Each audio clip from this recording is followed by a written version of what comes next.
So today's bottle comes from Arnholt and Schaefer Brewing Company, northwest corner of 30th and Thompson Street in Philadelphia.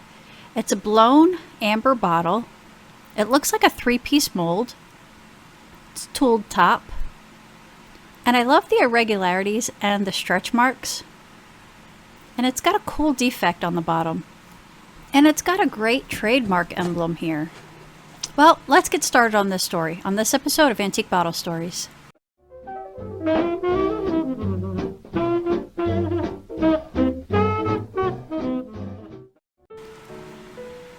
So our story is about two guys named George Arnholt and Henry Schaefer. Starting with George Arnholt. Now his name would actually be Americanized to Arnold with his children. He was born in 1842 in Germany. George married Mary, and they had 6 kids, 4 boys and 2 girls. Now Heinrich Schaefer was born in 1854 in Germany. He would come to America when he was 18, and he would Americanize his name to Henry. He married Milka, and I only saw 2 kids for them, a boy and a girl. So let's get started here in the 1880 city directory. We see George Arnholt is already a brewer here. Henry Schaefer, it's a little harder to tell because, first of all, the directories spell his name differently in different directories. And there's multiple Henry Schaefers. But here's a Henry Schaefer that is a driver. The first year we see Arnholt and Schaefer in the directory is 1885. I checked 1883 and 84 and they weren't listed in there. So 1885 is our first year in business together. But you can see here that Schaefer is spelled differently in this city directory. It's supposed to be S-C-H-A-E-F-E-R. There are about 5 or 6 different ways that you can properly spell Schaefer. Going in chronological order, here is 1885 passport for George Arnholt. This was before they put photos on them. Instead, they would describe their features. So here he's 43, 5 foot 7.5 inches, high forehead, hazel eyes, gray hair. Whatever trip he's going on, he's taking his 10-year-old daughter with him. Like I said, there's multiple Henry Schaefers running around Philadelphia, and here in 1886, one of them had a quite interesting day. Yesterday, the fingers of Henry Schaefer's left hand caught between an elevator car and the frame so that he could not move the elevator up or down without tearing the arm off or crushing it. So he asked a fellow workman for a knife and he deliberately cut the fingers off. Then lowered the elevator and had a doctor dress the injured member. 1888, George is listed as president and Henry is listed as secretary. 1889, here we're about 4 years in business together.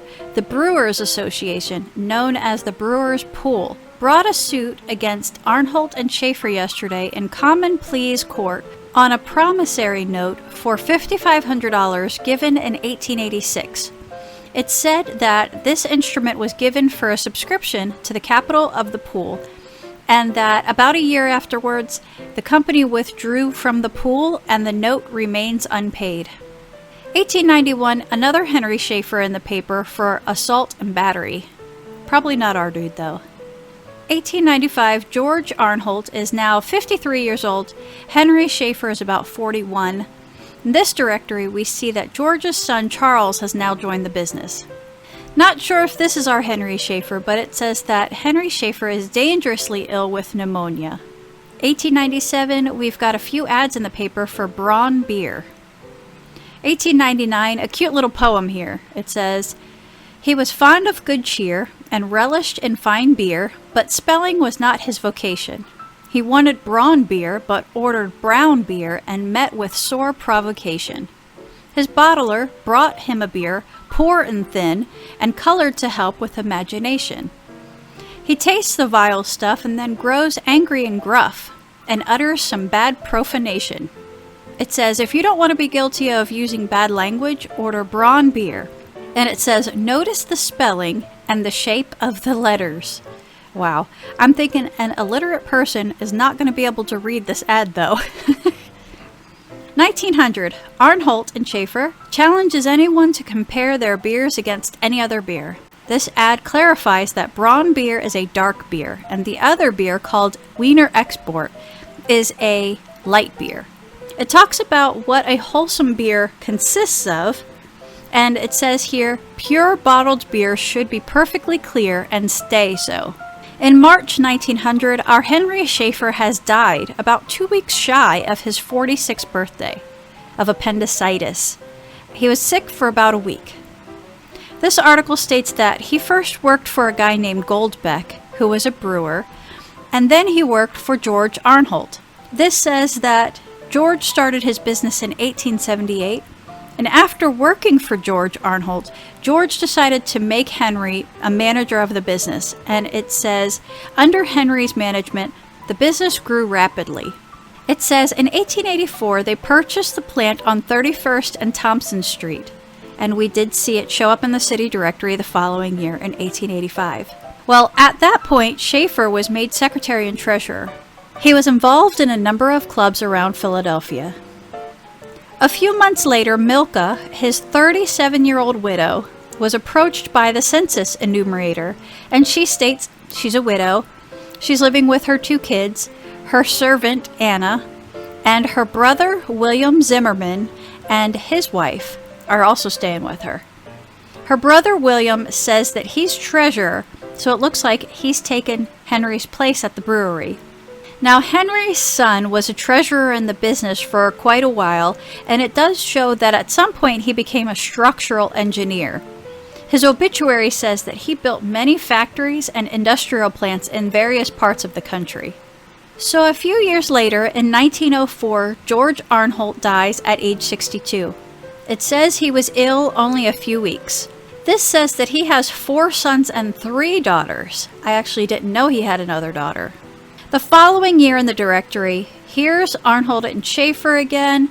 The 4 Arnholt boys are George, which I assume is this one who says he's a brewer, William, who's not listed here, Charles, and now I'm a little confused because I want to say that it's the one that says he's a brewer, but I know that his middle name is Philip, so I'm not sure about that one. And then we have Harry, and Harry is a fireman. So I think 2 out of the 4 boys are in the business. This doesn't say who's running the business, though, at this time. In 1909, we see more ads for Braun beer and Wiener Export. This one says, life and force in every drop. This other one says, friend to health and foe to illness. Actual virtue in every bottle. And here's another one with the picture of the bottle. 1909, a Frederick Stover is listed as manager of the company. According to this 1910 census, Milka Schaefer, she got remarried about 3 years after her husband's death to a guy named Schaffhauser. Her new husband is listed as secretary of the brewing company, and her son Henry is listed here as treasurer. I think he remained in the business, and I think simultaneously he was engineering buildings around town. Now remember whenever I said that I know Charles Arnholt's name was Charles Philip? This is the article that I learned it. It says, Charles P. Arnholt was held on $500 bond on charges of assault and battering his wife. She is trying to secure a divorce from him and seeks sole custody of their 9-year-old daughter. She's charged him with cruel and barbarous treatment, making her conditions intolerable, which has continued over much of their 10-year marriage. She also thinks he's involved with another woman. This mentions that Arnholt is 32 years old and the son of a former member of Arnholt and Schaefer whose dad died about 7 years ago, and he received a large sum of money. It says Mrs. Arnholt is currently residing at their home at 2838 North 24th Street, where she has fortified herself with guards because the other day she came home after a short visit with her family and found her husband broke into the house, and when she arrived, he grabbed her by the throat and choked her, and once she broke free from him, she ran to the bathroom and grabbed a razor to defend herself. He says he just wanted to see their daughter. Anyways, it says that she's been making dresses to support herself and her daughter. I skipped a few years and found that Charles ended up remarrying. He's 41 and she's 24. Now I wonder how that relationship was. 1913, the company has been awarded a contract to build another building on the property. Here's a photo of the plant about this time frame. There's lots of little details to look at here. I spent a lot of time looking at this photo, and I try to put myself there as if I'm watching the day's activities, the comings and goings. I do that a lot with old photos. I imagine being there watching the guy taking the pictures, watching him talking to the person who coordinated with him to come and take the pictures, watching him walking around trying to find interesting angles to shoot. So we are given the address of northwest corner of 31st and Thompson Streets, which currently would be this corner. In 1915, this is interesting, Milka Schaefer and her new husband Charles are president and vice president of the company. Now there's an Otto Schaffhauser here who's a secretary. Now I'm not sure if he's a son or a brother to Charles. There's 15 years difference between them, so I'm thinking more probable that it's a brother. Otto ends up marrying Milka's first daughter, Augusta. Yes, this is getting confusing for me too. Then there's a William Schaffhauser here listed as liquors. So it looks like the Schaffhausers have things under control at this point. Milka and her new husband live here at 3029 Gerard, which brings us here. 1918, we see that Charles and Milka are still president and vice president, and Henry Schaefer is still listed as treasurer, and a Frederick Colby is listed as secretary. Here's 1919 ad with a picture of my bottle. Now this looks like they may have made a beer-like drink since we're in the Prohibition. It says, preferred stock is not a substitute, it's an event. A real cereal drink that removes all the sting from Prohibition, a delightful hop flavor, plenty of pep, and a creamy head. Well, in 1924, 4 Pennsylvania breweries were seized by Prohibition forces. The breweries were valued at a total of $2 million. All 4 were found manufacturing a beer with alcoholic content. 6 months later, 3 of the breweries were ordered forfeited to the government. Arnholt and Schaefer were included in the 3. So I'm thinking this is the end of the story, right? 1926, 2 years later, we're still in Prohibition. Padlock proceedings against 6 establishments recently raided by police for liquor seizures were started yesterday. Arnholt and Schaefer had a raid where 209 barrels of high-powered beer were seized. They're still trying, huh? 1927, we're still in Prohibition. A lady charging breach of promise against Otto Schaffhauser, who is now president of the company. Otto is currently arrested and held on $800 bail. So reading further, apparently Otto proposed to her. He kept pushing off the date, and 3 years later he informed her that he's married. She said she's deeply humiliated and has become ill as a result. That's interesting though, you can be arrested for that? Skipping a few more years, 1929. We're still in Prohibition, by the way. It says, some months ago, the Arnholt and Schaefer Company sold a portion of its plant, a 3-story building and a 2-story building. Now, the last time we see this company in the paper is in 1934. Prohibition ended last year, in 1933.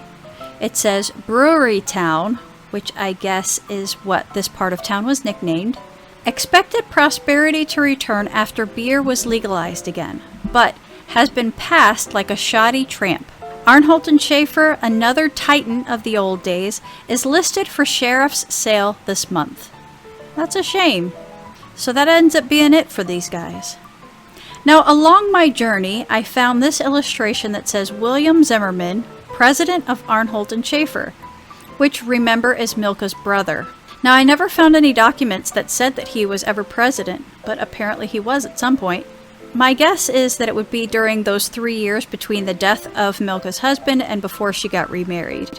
Now, a lot of businesses were able to survive the Prohibition. They just sold sodas and things like that. But unfortunately, this one ended up being a casualty of the Prohibition. Not for lack of trying, though.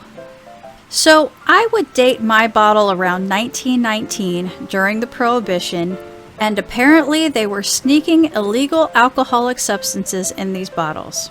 And that is going to do it for this one. I hope everybody has a great day. Thank you for watching.